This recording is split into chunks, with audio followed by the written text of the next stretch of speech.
Assalamualaikum warahmatullahi wabarakatuh. Perkenalkan, nama saya Naura Bilbina Natsira Rifki dengan NIM 43010200122.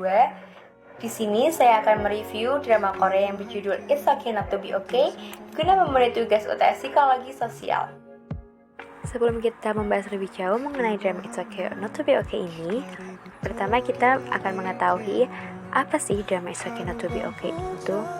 Nama alternatifnya Psycho But It's Okay atau Psycho But It's Alright. Genre ini romansa dan drama. Pengembangnya dari Studio Dragon. Pengarangnya adalah Ju Young, sutradaranya Park Shin Woo, dan pemerannya ada Kim So Hyun, So Ye Ji, dan Oh Jung Se, dan yang terakhir ada Park Bo Young.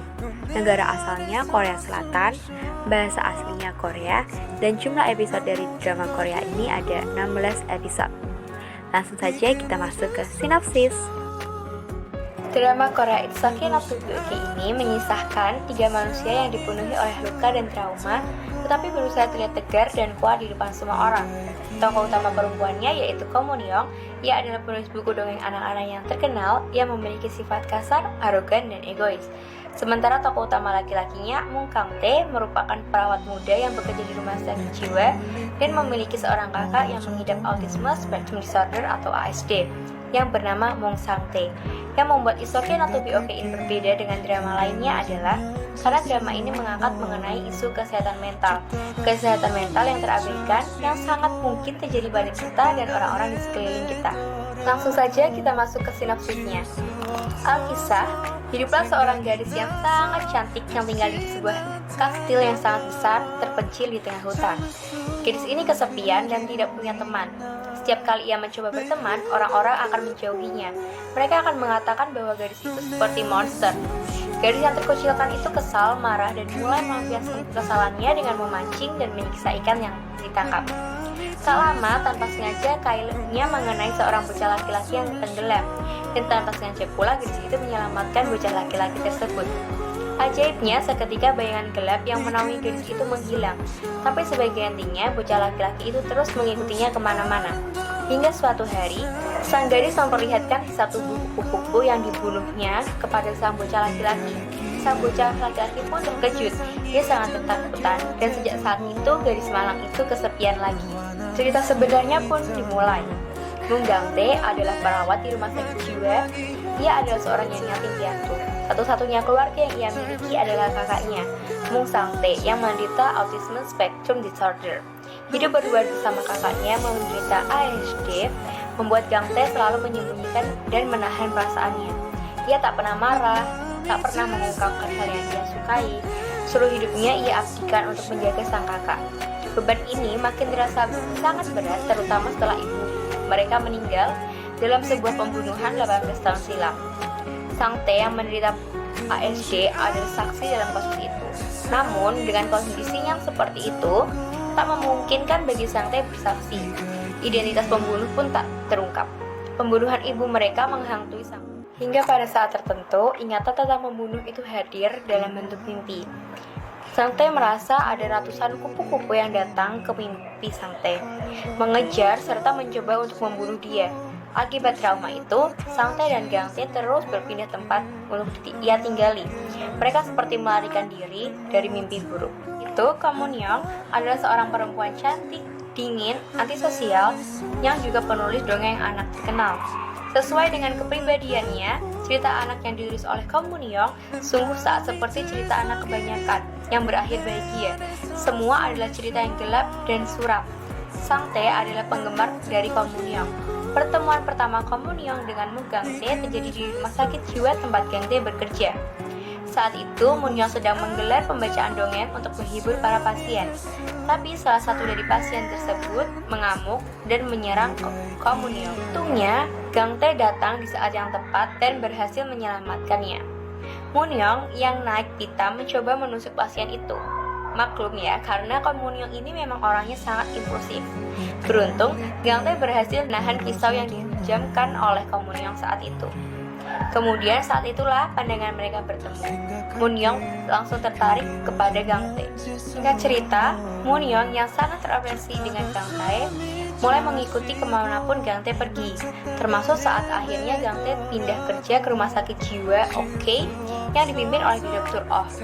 Kota Songjin, lokasi rumah sakit jiwa OK, ternyata merupakan kampung halaman Gang Tae, Sang Tae, dan Moon-young. Dulu, selepas kematian ibu mereka, Gang Tae kabur dari kota itu.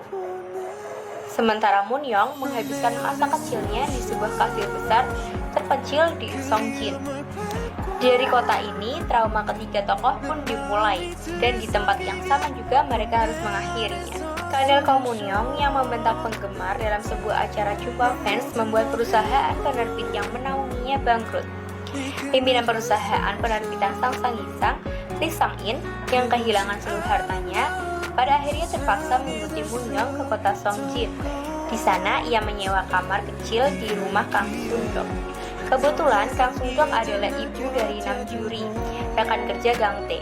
Bahkan Gang Tae, Sang Tae, dan seorang sahabat mereka, Jo Jae-soo, juga tinggal di rumah yang sama. Kisah kemudian bergulir. Interaksi antara Gang Tae, Sang Tae, dan Moon-young membuat ketiganya berkonflik sekaligus saling menyembuhkan luka satu sama lain. Drama ini tidak menceritakan tentang perjalanan cinta antara Moon-young dan Gang Tae, tetapi juga proses untuk menerima kekurangan yang dimiliki oleh para ketiga tokoh utama. Sembari menyajikan ragam cerita pendukung mengenai kehidupan orang dengan depresi dan penyakit mental yang sering disalahpahami oleh orang lain. Kita bahas mengenai 7 kondisi psikologis yang ada dalam drama Isoken atau BOK ini. Yang pertama ada autisme. Autisme atau Autism Spectrum Disorder adalah gangguan perkembangan otak yang mempengaruhi kemampuan penyandangnya dalam berkomunikasi dan berinteraksi dengan orang lain. Dalam drama It's Okay Not to Be Okay ini, Moon Sang-tae digambarkan memiliki masalah perkembangan otak yang membuatnya kesulitan untuk berkomunikasi sesuai dengan usianya. Ia juga sulit mengendalikan emosinya.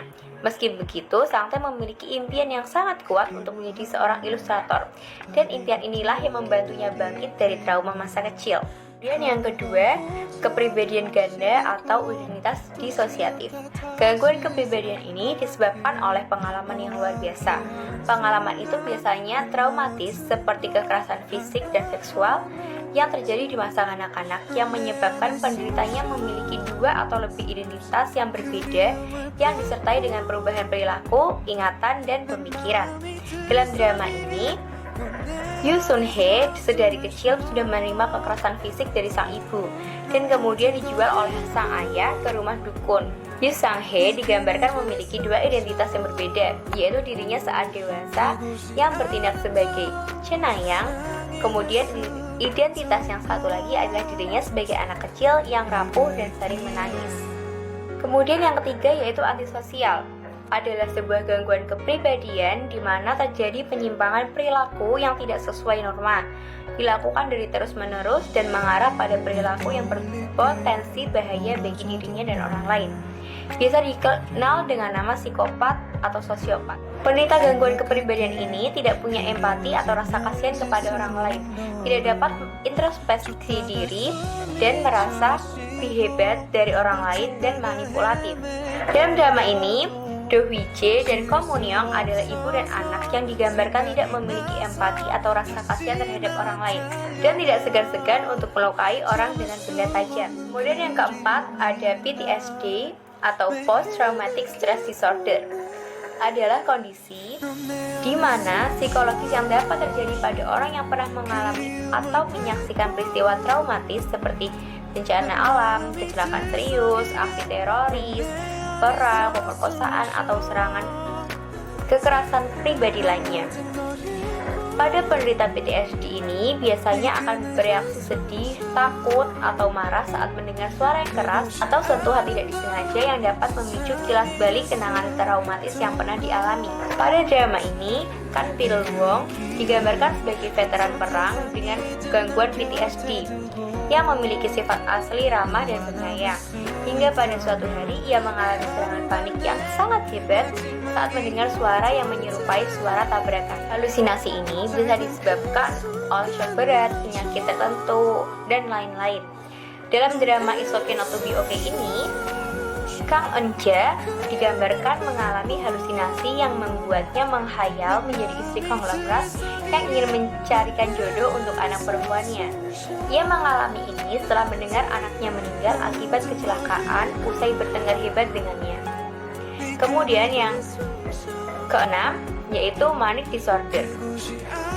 Meskipun hanya sebentar, di episode awal drama ini menayangkan karakter Kwon Ki-dong, yaitu salah satu pasien yang merupakan anak dari pejabat yang menderita manic disorder.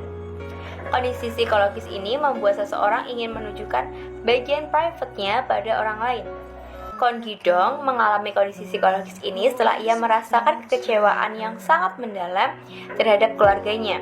Ia menganggap bahwa ia telah gagal memenuhi tuntutan untuk menjadi anak yang pintar dan berprestasi. Kemudian yang terakhir atau yang ketujuh yaitu kecemasan dan depresi.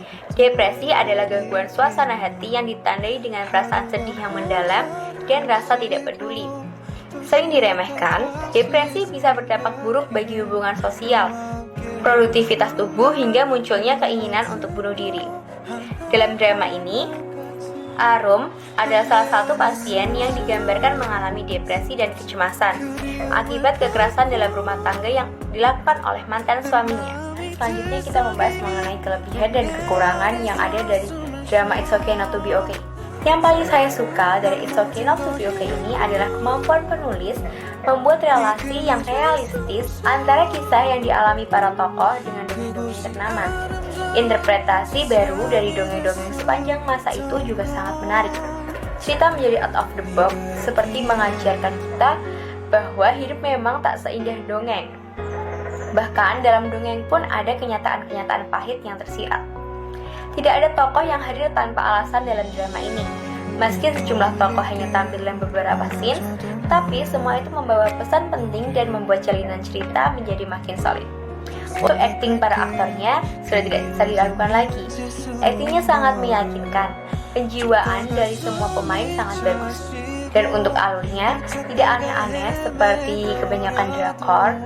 Pesan yang disampaikan sangat kuat. Dongeng yang diceritakan dalam setiap episode memberikan solusi dari setiap masalah mental yang dihadapi kebanyakan orang di dunia nyata. Persepsi mengenai orang sakit jiwa menjadi berubah setelah kita menonton drama Korea ini.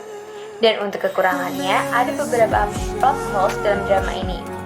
Yang pertama itu seperti cara ibu Ko Mun-young bertahan hidup setelah didorong dari lantai 2 dan dibuang ke sungai oleh suaminya. Selain itu, ketika ayah Ko Mun-young sakit, Mun-young kecil tidak dibunuh oleh ayahnya. Lalu kemana dan bagaimana Mun-young kecil hidup hingga dapat tumbuh dewasa dan menjadi seorang penulis dongeng anak. Lalu, tentang kondisi kasih Mun-young yang sudah terabaikan selama belasan tahun, tapi langsung bisa ditepati. Dan dari semua plot holes itu, masih termaafkan dengan ide cerita brilian, penggarapan yang apik, dan akting para aktor yang memuaskan.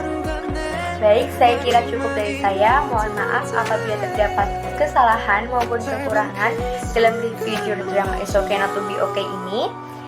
Terima kasih. Wassalamualaikum warahmatullahi wabarakatuh.